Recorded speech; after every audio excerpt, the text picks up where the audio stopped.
ಸ್ನೇಹಿತರೆ, ಮೀಡಿಯಾ ಮಾಸ್ಟರ್ಸ್ಗೆ ಸ್ವಾಗತ ಸುಸ್ವಾಗತ. ಗೆಳೆಯರೆ, ರಾ ರಿಸರ್ಚ್ ಆ್ಯಂಡ್ ಅನಾಲಿಸಿಸ್ ವಿಂಗ್ ಜಗತ್ತಿನ ಬೇಹುಗಾರಿಕಾ ಸಂಸ್ಥೆಗಳ ಪಟ್ಟಿಯಲ್ಲಿ ಅಗ್ರಸ್ಥಾನದಲ್ಲಿ ನಿಲ್ಲುವ ಸಂಸ್ಥೆ ರಾ. ಅವರು ಏನು ಮಾಡ್ತಾರೆ ಹೇಳೋದಿಲ್ಲ, ಮಾಡಿದ ನಂತರ ಅಲ್ಲಿ ಫಲಿತಾಂಶ ಕಣ್ಣಿಗೆ ಕಾಣುತ್ತೆ ಹೊರತು ಯಾರು ಮಾಡಿದ್ದು ಹೇಗೆ ಮಾಡಿದ್ದು ಗೊತ್ತು ಕೂಡ ಆಗೋದಿಲ್ಲ. ಸೈಲೆಂಟ್ ಆಗಿ ಬಂದು ಕೆಲಸ ಮಾಡ್ಕೊಂಡು ಎದ್ದು ಹೋಗೋ ಭಯಾನಕ ಸಂಸ್ಥೆ ರಾ.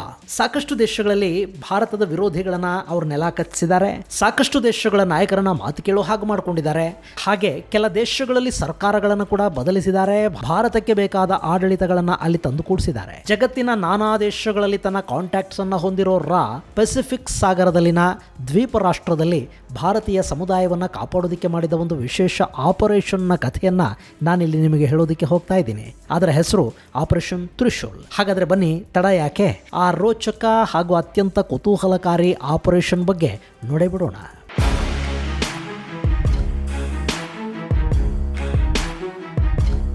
ಗೆಳೆಯರೆ, ಅದು ಫಿಜಿ, ದಕ್ಷಿಣ ಪೆಸಿಫಿಕ್ನಲ್ಲಿನ ದ್ವೀಪ ರಾಷ್ಟ್ರ. ಅವತ್ತು ಅಲ್ಲಿನ ಪಾರ್ಲಿಮೆಂಟ್ಗೆ ಇದ್ದಕ್ಕಿದ್ದ ಹಾಗೆ ಒಂದು 10-20 ಮಂದಿ ಬಂದೂಕುಧಾರಿ ಸೈನಿಕರು ನುಗ್ಗುತ್ತಾರೆ. ಸದನ ನಡೀತಿರುವಾಗಲೇ ಒಳಗೆ ಬಂದ ಸೈನಿಕರನ್ನು ನೋಡಿ ಇಡೀ ಪಾರ್ಲಿಮೆಂಟ್ ಆತಂಕಕ್ಕೀಡಾಗತ್ತೆ. ಹಾಗೆ ಬಂದವರು ಅಲ್ಲಿನ ಪ್ರಧಾನಿಯ ಹಣೆಗೆ ಬಂದೂಕಿಡ್ತಾರೆ. ಸದನವನ್ನು ತಮ್ಮ ಹಿಡಿತಕ್ಕೆ ತಗೋತಾರೆ. ಅವರ ಹಿಂದೆ ಅವರ ನಾಯಕ ಗಂಭೀರವಾಗಿ ಹೆಜ್ಜೆಗಳನ್ನು ಇಡ್ತಾ ಸದನದೊಳಕ್ಕೆ ಬರ್ತಾನೆ. ಇಡೀ ಫಿಜಿಯ ಆಡಳಿತವನ್ನು ನಾನು ನನ್ನ ಕೈಗೆ ತಗೊಂಡಿದ್ದೀನಿ ಅಂತ ಘೋಷಣೆ ಮಾಡ್ತಾನೆ. ಪ್ರಧಾನಿ ಸೇರಿದಂತೆ ಆ ಸರ್ಕಾರದ ಎಲ್ಲ ಸಚಿವರನ್ನ ಜೈಲಿಗೆ ತಳ್ಳಲಾಗತ್ತೆ. ಹೀಗೆ ಅಲ್ಲಿನ ಆಡಳಿತವನ್ನ ರಕ್ತರಹಿತ ಕ್ರಾಂತಿಯ ಮೂಲಕ ತನ್ನ ಕೈಗೆ ತಗೊಂಡವನು ಲೆಫ್ಟಿನೆಂಟ್ ಕರ್ನಲ್ ಸಿಟೌನಿ ರಬುಕಾ. ಗೆಳೆಯರೆ, ರಬುಕಾ ಫಿಜಿಯಲ್ಲಿ ಸರ್ಕಾರವನ್ನು ಪತನಗೊಳಿಸಿದ್ದು ಅಲ್ಲಿನ ಪ್ರಜಾಪ್ರಭುತ್ವಕ್ಕೆ ಮಾತ್ರ ಅಲ್ಲ, ಆ ದೇಶದಲ್ಲಿನ ಸಹಸ್ರಾರು ಭಾರತೀಯರ ಬದುಕುಗಳನ್ನು ಕೂಡ ಅತಂತ್ರಕ್ಕೆ ತಳ್ಳಿತು. ಭಾರತೀಯರ ಮೇಲೆ ದೌರ್ಜನ್ಯಗಳು ಶುರುವಾದವು. ಅವರ ಎಲ್ಲ ಹಕ್ಕುಗಳನ್ನು ರಬುಕಾನ ಸರ್ಕಾರ ಕಿತ್ಕೊಂಡು ಬಿಡ್ತು. ಕಡೆಗೆ ಅಲ್ಲಿ ಭಾರತೀಯ ಮೂಲದ ಜನಕ್ಕೆ ಮತ ಚಲಾಯಿಸುವ ಹಕ್ಕು ಇಲ್ಲದ ಹಾಗೆ ಮಾಡೋದಕ್ಕೆ ಒಂದು ಕಾನೂನು ಸಿದ್ಧ ಆಗ್ತಾ ಇತ್ತು. ಅಲ್ಲಿಗೆ ನೂರಾರು ವರ್ಷಗಳಿಂದ ಅಲ್ಲಿ ನೆಲೆಸಿದ್ದ, ಆ ದೇಶದ ಅಭಿವೃದ್ಧಿಗೆ ದೊಡ್ಡ ಕೊಡುಗೆಯನ್ನು ಕೊಟ್ಟಿದ್ದ ಭಾರತೀಯರು ಇನ್ನು ಮುಂದೆ ಗುಲಾಮರಾಗಿ ಬದುಕಬೇಕಾದ ಪರಿಸ್ಥಿತಿ ನಿರ್ಮಾಣ ಆಗ್ತಾ ಇತ್ತು. ದೊಡ್ಡ ಪ್ರಮಾಣದಲ್ಲಿ ಭಾರತೀಯರು ಅಲ್ಲಿಂದ ಬೇರೆ ಬೇರೆ ದೇಶಗಳಿಗೆ ವಲಸೆ ಹೋಗೋದಕ್ಕೆ ಶುರು ಮಾಡಿದ್ರು. ಅದು ಕೂಡ ಶ್ರೀಮಂತರಿಗೆ ಸಾಧ್ಯ ಆಗ್ತಾ ಇತ್ತು. ಆದರೆ ಅಲ್ಲಿನ ಗ್ರಾಮೀಣ ಭಾಗದ ಬಡ ಜನಕ್ಕೆ ಆ ಅವಕಾಶ ಕೂಡ ಇರಲಿಲ್ಲ. ರೆಬುಕಾನ ಸೇನೆ ಭಾರತೀಯ ಸಮುದಾಯವನ್ನು ಗುರಿಯಾಗಿಸಿಕೊಂಡು ದಾಳಿಗಳನ್ನು ಮುಂದುವರಿಸ್ತಾ ಹೋಯಿತು. ಮಹಿಳೆಯರ ಮೇಲೆ ಅತ್ಯಾಚಾರಗಳು ಶುರುವಾದವು. ಸಾಕಷ್ಟು ಜನರನ್ನು ಗುಂಡಿಟ್ಟು ಕೊಲ್ಲಲಾಯಿತು. ಈ ವಿಷಯ 12,000 ಕಿಲೋಮೀಟರ್ ದೂರದಲ್ಲಿನ ದೆಹಲಿಯಲ್ಲಿ ಒಂದು ಆತಂಕದ ಛಾಯೆ ನಿರ್ಮಾಣವಾಗುವ ಹಾಗೆ ಮಾಡಿತು. ಅವತ್ತು ರಾಜೀವ್ ಗಾಂಧಿ ಭಾರತದ ಪ್ರಧಾನಿಯಾಗಿದ್ದರು. ವಿಷಯ ಗೊತ್ತಾದ ಕೂಡಲೇ ಫಿಜಿಯ ಭಾರತೀಯರನ್ನು ಕಾಪಾಡಬೇಕು ಅನ್ನೋ ನಿರ್ಧಾರಕ್ಕೆ ಭಾರತದ ಸರ್ಕಾರ ಬಂತು. ಆದರೆ ಹೇಗೆ ಮಾಡೋದು, ಆ ಕೆಲಸವನ್ನು ರಾಗೆ ವಹಿಸಿಕೊಡ್ಲಾಯಿತು. ಗೆಳೆಯರೆ, ಫಿಜಿಯಲ್ಲಿ ಸೇನಾಡಳಿತ ಭಾರತೀಯರನ್ನ ಯಾಕೆ ಟಾರ್ಗೆಟ್ ಮಾಡ್ಕೊಳ್ತು ಅನ್ನೋದು ನಮಗೆ ಅರ್ಥ ಆಗಬೇಕು ಅಂದರೆ ಈ ಫಿಜಿ ಬಗ್ಗೆ ಕೂಡ ನಮಗೊಂದು ಸ್ವಲ್ಪ ಮಾಹಿತಿ ಗೊತ್ತಿರಬೇಕು. ಫಿಜಿ, ನೀವಿಲ್ಲಿ ಮ್ಯಾಪಲ್ಲಿ ನೋಡ್ತಾ ಇದ್ದೀರಲ್ಲ, ಇದು ಸುಮಾರು 300ಕ್ಕೂ ಹೆಚ್ಚು ದ್ವೀಪಗಳನ್ನು ಒಳಗೊಂಡ ಒಂದು ದೇಶ ಫಿಜಿ. ಇದು 18,278 ಚದರ ಕಿಲೋಮೀಟರ್ ವಿಸ್ತೀರ್ಣವನ್ನು ಹೊಂದಿದೆ. 9.3 ಲಕ್ಷ ಜನಸಂಖ್ಯೆ ಅಲ್ಲಿದ್ದಾರೆ. ಸ್ಥಳೀಯ ಫಿಜಿಯನ್ ಜನಾಂಗ 56%ರಷ್ಟಿದೆ. ಹಾಗೆ ಇಂಡೋ ಫಿಜಿಯನ್ನರು ಅಂದರೆ ಭಾರತದಿಂದ ವಲಸೆ ಹೋಗಿ ಅಲ್ಲಿ ನೆಲೆ ನಿಂತ ಫಿಜಿಯನ್ ಜನಾಂಗ 37%ರಷ್ಟಿದೆ. ಹಾಗೆ ರೊಟುಮನ್ ಅನ್ನೋ ಜನಾಂಗ 1.2%ರಷ್ಟಿದೆ. ಇನ್ನುಳಿದವರು ಯುರೋಪ್ನಿಂದ, ಚೈನಾದಿಂದ ವಲಸೆ ಬಂದು ಅಲ್ಲಿ ನೆಲೆ ನಿಂತವರಿದ್ದಾರೆ. ಹಾಗೆ 64.4% ಕ್ರೈಸ್ತರಿದ್ದಾರೆ, 27.9% ಹಿಂದೂಗಳಿದ್ದಾರೆ, 6.3% ಮುಸ್ಲಿಮರು, 1.4% ಯಾವುದೇ ಮತಧರ್ಮಗಳನ್ನು ಅನುಸರಿಸದ ಜನ ಅಲ್ಲಿ ವಾಸ ಮಾಡ್ತಾರೆ.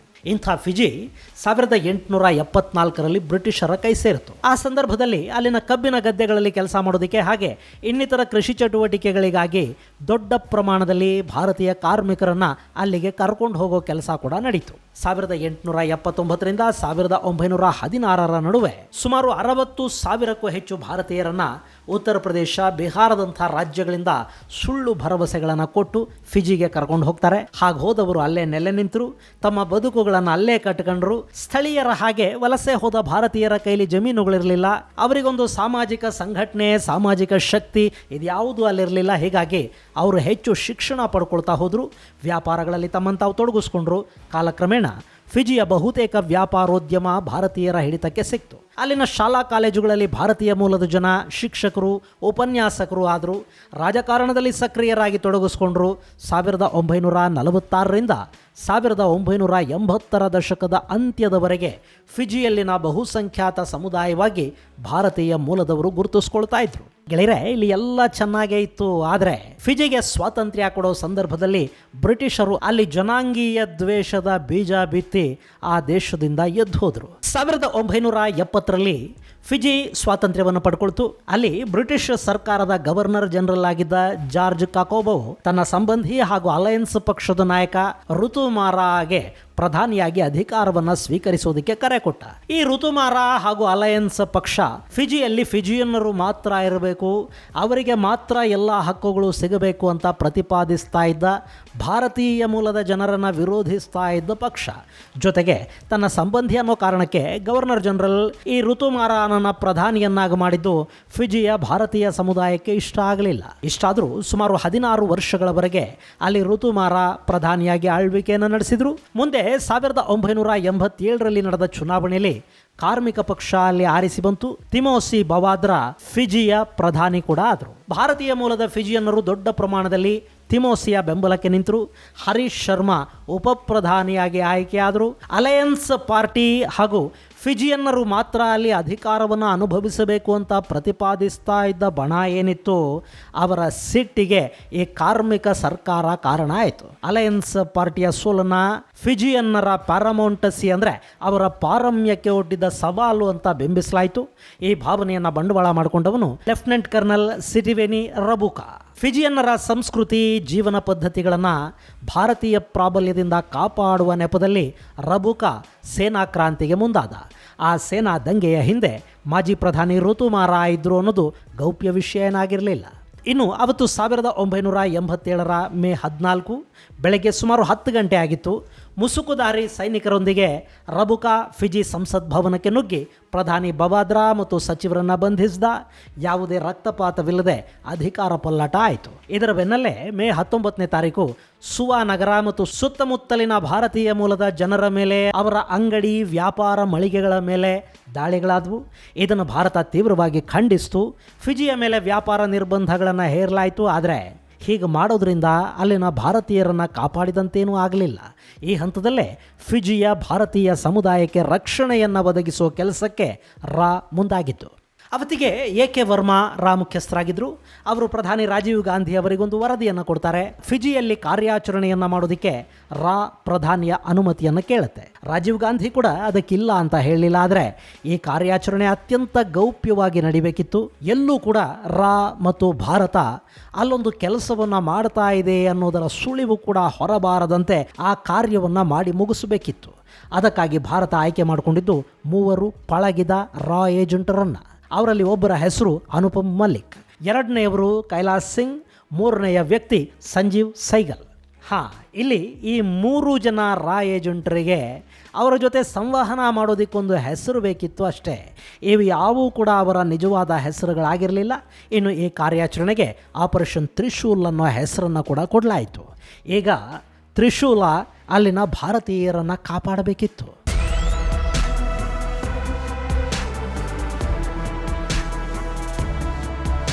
ಗೆಳೆಯರೆ, ಅನುಪಮ್ ಮಲ್ಲಿಕ್ ಇಡೀ ಕಾರ್ಯಾಚರಣೆಯ ಮುಖ್ಯಸ್ಥನ ಸ್ಥಾನದಲ್ಲಿದ್ದರೆ ಇನ್ನಿಬ್ಬರು ವಿವಿಧ ಜವಾಬ್ದಾರಿಗಳಲ್ಲಿ ನಿರ್ವಹಿಸಬೇಕಿತ್ತು. ಅದರಲ್ಲಿ ಸಂಜೀವ್ ಸೈಗಲ್ ನೆರೆಟಿವ್ ವಾರಲ್ಲಿ ಎಕ್ಸ್ಪರ್ಟ್ ಇದ್ದರು.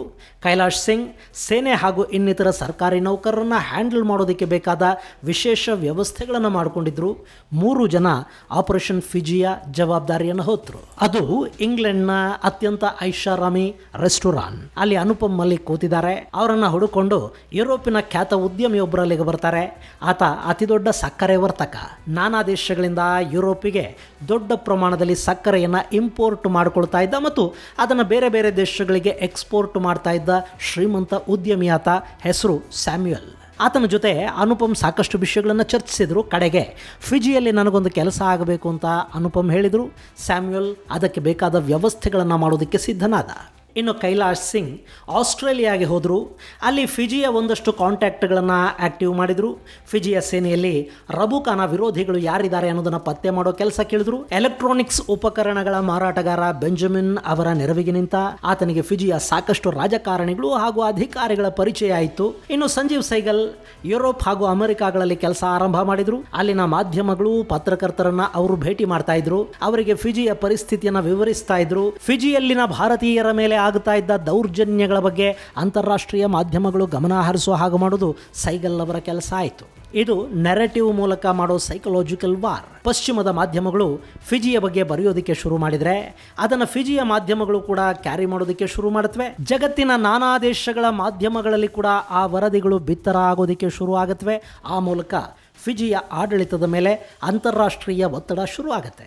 ಅದು ಹೆಚ್ಚಾದರೆ ಅಲ್ಲಿ ಮಾನವ ಹಕ್ಕುಗಳ ದಮನ ನಿಲ್ಲುತ್ತೆ ಮತ್ತು ರಬುಕಾ ಚುನಾವಣೆಗಳನ್ನು ಮಾಡಲೇಬೇಕಾದ ಪರಿಸ್ಥಿತಿ ಅಲ್ಲಿ ನಿರ್ಮಾಣ ಆಗುತ್ತೆ. ಅಲ್ಲಿ ತನ್ನ ಕೆಲಸವನ್ನು ಶುರು ಮಾಡ್ತು. ಅಷ್ಟರಲ್ಲಿ ಕೈಲಾಶ್ಗೆ ಬೆಂಜಮಿನ್ ಮೂಲಕ ಒಂದು ಮಹತ್ವದ ಮಾಹಿತಿ ಸಿಗುತ್ತೆ. ಫಿಜಿ ಸರ್ಕಾರದ ಅತ್ಯಂತ ಪ್ರಮುಖ ಹುದ್ದೆಯಲ್ಲಿದ್ದ ಅಧಿಕಾರಿಯೊಬ್ಬ ಅತೃಪ್ತ ಆತ್ಮದಂತೆ ತಯಾರಾಗಿದ್ದ. ಅವನು ರಬುಕಾ ಹಿಡಿತದಿಂದ ಹೊರಹೋಗೋದಕ್ಕೆ ಬಯಸ್ತಾ ಇದ್ದ. ಆಸ್ಟ್ರೇಲಿಯಾದಲ್ಲಿ ನೆಲೆಗೊಳ್ಳುವ ಯೋಜನೆಯನ್ನು ರೂಪಿಸಿದ್ದ. ಆದರೆ ಹಾಗೆ ಹೋಗೋದಕ್ಕೆ ಬೇಕಾದ ಹಣ ಹೊಂದಿಸಿಕೊಳ್ಳೋದು ಅವನಿಗೆ ಕಷ್ಟ ಆಗ್ತಾ ಇತ್ತು. ಇಷ್ಟು ಮಾಹಿತಿ ಸಿಕ್ಕ ಕೂಡಲೇ ಕೈಲಾಶ್ ಆ ಅಧಿಕಾರಿಯನ್ನು ಭೇಟಿಯಾಗ್ತಾರೆ. ಅವನಿಗೆ ARC ಅನ್ನೋ ಕೋಡ್ ನೇಮನ್ನು ಕೊಡಲಾಗುತ್ತೆ.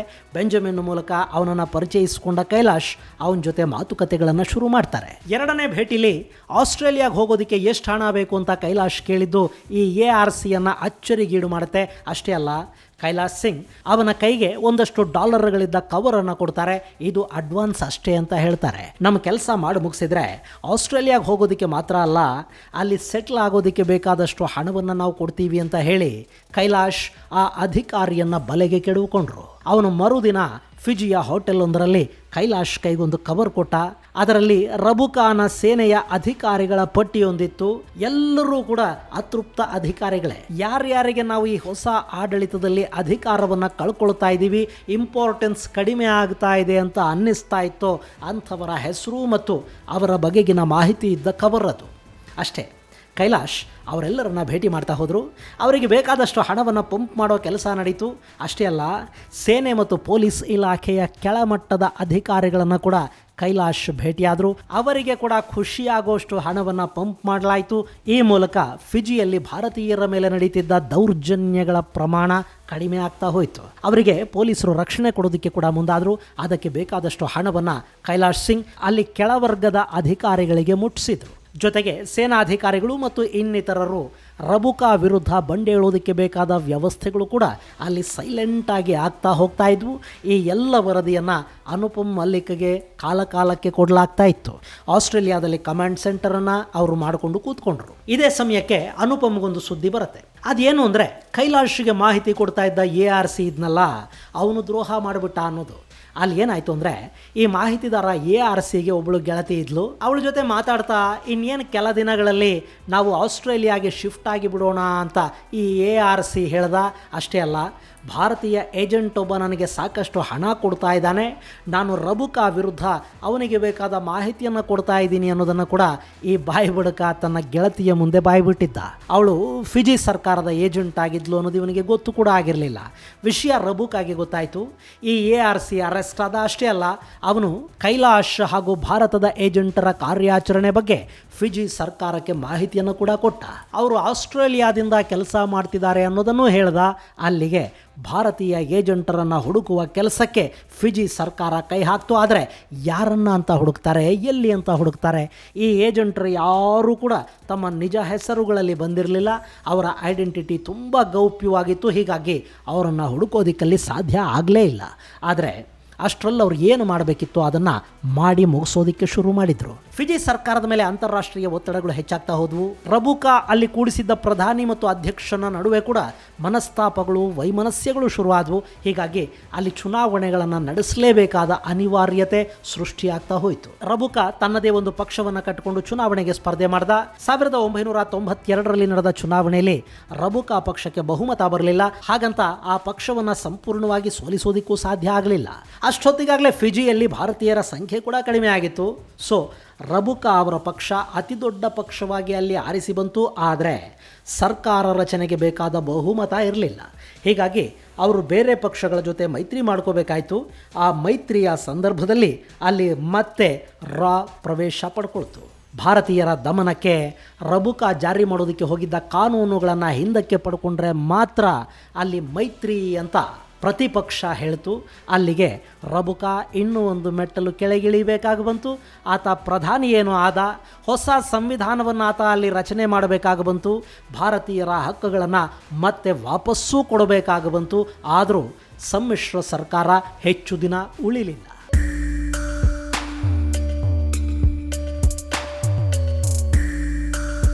ಇನ್ನು ಇಷ್ಟು ಮಾಡಿ ಸುಮ್ಮನಾಗಲಿಲ್ಲ. ಅವರು ತಮ್ಮ ಕೆಲಸವನ್ನು ಮುಂದುವರಿಸ್ತಲೇ ಇದ್ದರು. ಭಾರತೀಯ ಮೂಲದ ನಾಯಕನೊಬ್ಬ ಅಲ್ಲಿ ಪ್ರಧಾನಿ ಆದರೆ ಮಾತ್ರ ಕುಸಿದು ಹೋದ ಭಾರತೀಯರ ವಿಶ್ವಾಸ ಮತ್ತೆ ಜಾಗೃತಗೊಳ್ಳೋದಕ್ಕೆ ಸಾಧ್ಯ. ನಾವಿನ್ನೂ ಶಕ್ತಿವಂತರಾಗೇ ಇದ್ದೀವಿ ಅಂತ ಅವರಿಗೆ ಅನ್ನಿಸಬೇಕು. ಅದಕ್ಕಾಗಿ ಭಾರತೀಯ ಮೂಲದ ವ್ಯಕ್ತಿಯೊಬ್ಬನ ಕೈಗೆ ಫಿಜಿಯ ನಾಯಕತ್ವ ಸಿಗಬೇಕು. ಆ ಕೆಲಸವನ್ನು ವ್ಯವಸ್ಥಿತವಾಗಿ ಮಾಡ್ತಾ ಹೋಯಿತು. ಮಹೇಂದ್ರ ಚೌಧರಿ ಅವರನ್ನು ಫಿಜಿಯ ಮುಂದಿನ ಪ್ರಧಾನಿ ಅಂತ ಬಿಂಬಿಸುವ ಮತ್ತು ಅವರಿಗೆ ಪ್ರಚಾರ ಕೊಡಿಸುವ ಕೆಲಸ ದೊಡ್ಡ ಪ್ರಮಾಣದಲ್ಲಿ ನಡೀತಾ ಹೋಯಿತು. ಮಹೇಂದ್ರ ಚೌಧರಿ ಪ್ರಧಾನಿ ಆದರೆ ಮಾತ್ರ ಫಿಜಿಯಲ್ಲಿ ಸುಧಾರಣೆ ಸಾಧ್ಯ ಅನ್ನೋ ಅಭಿಪ್ರಾಯ ಮೂಡಿಸುವ ಕೆಲಸವನ್ನು ಮಾಧ್ಯಮಗಳ ಮೂಲಕ ಮಾಡ್ತಾ ಹೋಯಿತು. ಅಷ್ಟರಲ್ಲಿ ಅನುಪಮ್ ಅವರ ಕೈಗೊಂದು CD ಸಿಗತ್ತೆ. ಅದರಲ್ಲಿ ರಬುಕಾ ಯುರೋಪಿಯನ್ ಯುವತಿಯ ಜೊತೆ ಖಾಸಗಿ ಕ್ಷಣಗಳನ್ನು ಕಳೀತಾ ಇದ್ದ ವಿಡಿಯೋ ಇತ್ತು. ಆಕೆಯನ್ನು ಯುರೋಪಿನ ಅಸೆಟ್ಸ್ ಬಳಸಿ ಅನುಪಮ್ ಮಲ್ಲಿಕ್ ಅವರೇ ಪ್ಲಾಂಟ್ ಮಾಡಿದರು. ರಬುಕಾನ ಅತಿ ದೊಡ್ಡ ಬಲಹೀನತೆಯನ್ನು ಅಲ್ಲಿ ಬಳಸಿಕೊಳ್ಳಾಯಿತು. ಜೊತೆಗೆ ರಬುಕಾ ಸರ್ಕಾರದ ಕೆಲ ಅಧಿಕಾರಿಗಳನ್ನು ಬುಟ್ಟಿಗೆ ಹಾಕ್ಕೊಳ್ಳಾಗಿತ್ತಲ್ಲ, ಅಲ್ಲಿಂದ ಆತನ ಭ್ರಷ್ಟಾಚಾರದ ವಿವರಗಳಿದ್ದ ದಾಖಲೆಗಳು ಕೂಡ ಕೈಗೆ ಸೇರ್ತಾ ಹೋದವು. ಇವೆಲ್ಲವನ್ನು ತಕ್ಷಣ ರಬುಕಾ ಸರ್ಕಾರದಲ್ಲಿ ಭಾಗಿಯಾಗಿದ್ದವರಿಗೆ ಕಳುಹಿಸಿಕೊಡಲಾಯಿತು. ಅದು ದೊಡ್ಡ ಪ್ರಚಾರವನ್ನು ಪಡ್ಕೊಳ್ತು. ಮುಂದಿನ ಚುನಾವಣೆಯಲ್ಲಿ ರಬುಕಾನ ಪಕ್ಷ ಅತ್ಯಂತ ಹೀನಾಯವಾಗಿ ಸೋಲನುಭವಿಸಬೇಕಾಯಿತು ಮತ್ತು ಬಯಸಿದ ಹಾಗೆ ಮಹೇಂದ್ರ ಚೌಧರಿ ಫಿಜಿಯ ಪ್ರಧಾನಿ ಕೂಡ ಆದರು. ಆ ಮೂಲಕ ರಬುಕಾನಿಂದ ಅಧಿಕಾರವನ್ನು ಕಿತ್ಕೊಂಡು ಅಲ್ಲಿ ಭಾರತೀಯ ಮೂಲದ ವ್ಯಕ್ತಿಯೊಬ್ಬನ ಕೈಗೆ ಆಡಳಿತವನ್ನು ಕೊಡಿಸುವ ಕೆಲಸವನ್ನು ಅತ್ಯಂತ ಯಶಸ್ವಿಯಾಗಿ ಮಾಡಿತು. ಅಫ್ಕೋರ್ಸ್ ಮಹೇಂದ್ರ ಚೌಧರಿ ಹೆಚ್ಚು ದಿನ ಅಧಿಕಾರದಲ್ಲಿ ಉಳಿಯೋದಕ್ಕೆ ಸಾಧ್ಯ ಆಗಲಿಲ್ಲ. ಅಲ್ಲಿ ಮತ್ತೆ ದಂಗೆಗಳಾದವು, ರಾಜಕೀಯ ಪಲ್ಲಟಗಳಾದವು. ಅದೆಲ್ಲ ಆಗಿ 22 ವರ್ಷಗಳ ನಂತರ ಅಂದರೆ 2022ರಲ್ಲಿ ಅಲ್ಲಿ ಮತ್ತೆ ರಬುಕಾ ಅಧಿಕಾರಕ್ಕೆ ಬಂದಿದ್ದಾರೆ. ಮಜಾ ಅಂದರೆ 2023ರಲ್ಲಿ ಆತ ಚಿಕಿತ್ಸೆಗಾಗಿ ಭಾರತಕ್ಕೆ ಬರ್ತಾರೆ. ಆ ಸಂದರ್ಭದಲ್ಲಿ 1987ರಲ್ಲಿ ನಡೆದ ಸೇನಾ ದಂಗೆ ಮತ್ತು ಭಾರತೀಯರ ಮೇಲಾದ ದೌರ್ಜನ್ಯಗಳಿಗೆ ಆತ ವಿಷಾದವನ್ನು ಕೂಡ ವ್ಯಕ್ತಪಡಿಸ್ತಾರೆ, ಕ್ಷಮೆಯನ್ನು ಕೇಳ್ತಾರೆ. ಆದರೆ ಏನೇ ಕ್ಷಮೆ ಕೇಳಿದ್ರು ಆಗಿ ಹೋದ ಅನಾಹುತ ಸರಿ ಹೋಗೋದಲ್ಲವಲ್ಲ. ಫಿಜಿಯಲ್ಲಿನ ಸೇನಾ ದಂಗೆಯ ನಂತರ ಅಲ್ಲಿ ಭಾರತೀಯರ ಸಂಖ್ಯೆ ದೊಡ್ಡ ಪ್ರಮಾಣದಲ್ಲಿ ಕಡಿಮೆ ಆಗಿದೆ. 50%ಕ್ಕೂ ಹೆಚ್ಚಿದ್ದ ಭಾರತೀಯರು ಅಲ್ಲಿಗ ಬರೀ 1/3 ಭಾಗಕ್ಕೆ ಇಳಿದಿದ್ದಾರೆ. ದೊಡ್ಡ ಪ್ರಮಾಣದಲ್ಲಿ ಆಸ್ಟ್ರೇಲಿಯಾ, ನ್ಯೂಜಿಲ್ಯಾಂಡ್ ಮತ್ತು ಬ್ರಿಟನ್ಗೆ ಭಾರತೀಯರ ವಲಸೆಗಳಾಗಿವೆ. ಈಗಲೂ ಅಲ್ಲಿ ರಬುಕಾನೆ ಪ್ರಧಾನಿ ಆದರೆ ಭಾರತೀಯರಿಗೆ ಅಲ್ಲಿ ಸಮಸ್ಯೆ ಇಲ್ಲದೆ ಬದುಕೋದಕ್ಕೆ ಇವತ್ತು ಸಾಧ್ಯ ಆಗಿದೆ. ಅದಕ್ಕೆ ಕಾರಣ ಅಲ್ಲವತ್ತು ಮಾಡಿದ್ದ ಆಪರೇಷನ್ ಫಿಜಿ ಅಥವಾ ಆಪರೇಷನ್ ತ್ರಿಶೂಲ್. ಇದು ಗೆಳೆಯರೆ ಫಿಜಿಯಲ್ಲಿ ಭಾರತ ನಡೆಸಿದ್ದ ಕಾರ್ಯಾಚರಣೆಯೊಂದರ ಮಾಹಿತಿ. ಮುಂದಿನ ಸಂಚಿಕೆಯಲ್ಲಿ ಮತ್ತಷ್ಟು ವಿಶೇಷಗಳ ಜೊತೆ ಮತ್ತೆ ಭೇಟಿಯಾಗೋಣ. ಅಲ್ಲಿವರೆಗೆ ಜೈ ಹಿಂದ್, ಜೈ ಕರ್ನಾಟಕ.